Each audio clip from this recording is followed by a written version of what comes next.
You knew this was coming.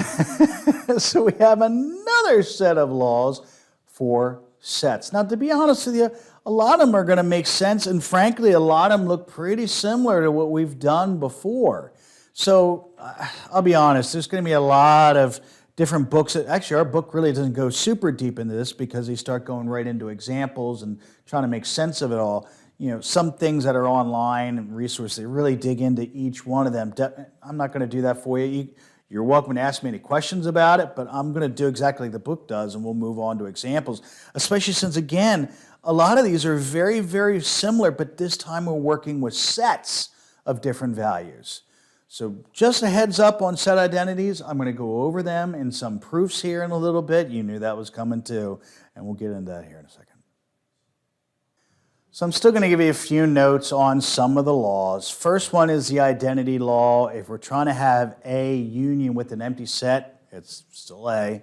If we're trying to intersect with the universe, well, remember, it's what do they share? It's A anyway. So a lot of these you've seen before. The domination laws is going to come up here. That we just, well, A, when it's unionized with the universe, be careful, that's not a U and a U there. That's a union and then a U. Then it's going to be the universe. A lot of these are going to look familiar. Now, I'll be honest with you, De Morgan's law is one that the book's really going to hit the most on. And what I'm trying to show you here is how does De Morgan's equal two different equations. Now, we're actually going to do this ad nauseum with proofs here and everything else like that. But I wanted to show you first step by step on how this is overall set up. Because again, these are two different segments. I mean, this is in union, this is using an intersection. So they are different when it comes to the overall syntax, but the overall result for both of them is going to be exactly the same. And that's what I'm trying to show just by using a very simple example that we have here when it comes to numbers. Of setting up A, setting up B, doing our universe. We're doing our A unionized with B, so that's 1, 2, and 3.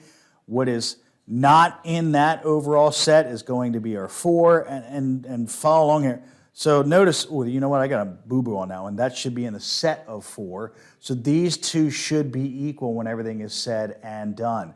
That's our very nice, quick setup on how this works out. But you know, we're going to start doing proofs here in a minute.